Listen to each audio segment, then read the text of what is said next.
అన్న ఒక నిమిషం నేను మాట్లాడుతున్న అవకాశం అన్న. ఈరోజు దళిత సింహగర్జనలో కార్యక్రమాలలో భాగంగా మీరు చూస్తున్నారు, ఈ పోస్టర్లు రిలీజ్ చేయడం జరిగింది. ఆంధ్ర రాష్ట్రంలో ఏ నాయకుడు కూడా ఈ పోస్టర్ అంటే ఈ విధమైనటువంటి పోస్టర్ రిలీజ్ చేసేటువంటి ధైర్యము సాహసం చేయలేకపోయారు.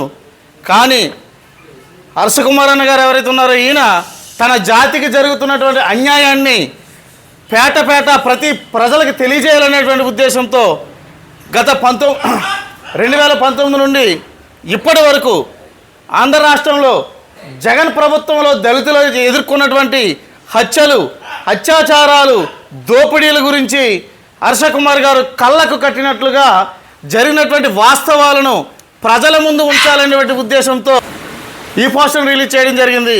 కాబట్టి సోదరులారా చూడండి, ఇవన్నీ వాస్తవాలే. మీరు పేపర్లోనూ అక్కడక్కడ టీవీల్లోనూ చూసుంటారు.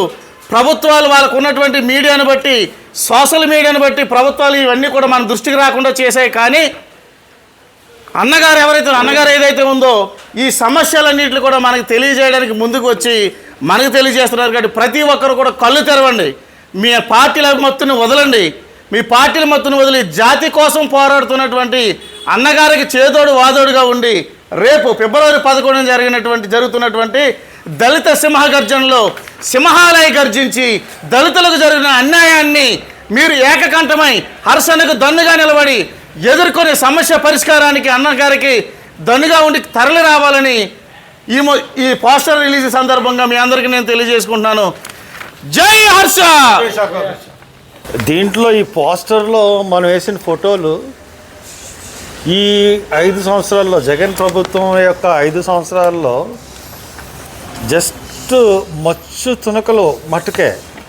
అంటే జరిగిన దాడుల్లో 10% కూడా దీంట్లో మనం ఫోటోలు పెట్టలేకపోయాం. ఎందుకంటే మనం పెద్ద పోస్టర్ వేసినా కానీ అందరి ఫోటోలు రావు. కొన్ని బాగా అక్రమాలు, అన్యాయాలు జరిగినాయి, దారుణంగా జరిగినట్ల గురించి కొన్ని చేసాం. కొన్ని ఎన్నో వందలు జరిగినాయి హత్యలు, అత్యాచారాలు అన్నీ కూడా మనం వేయడానికి పోస్టర్ సరిపోదు.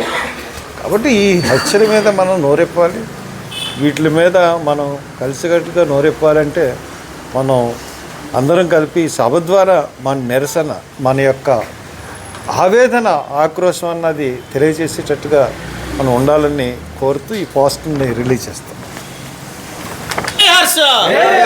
జై హర్ష.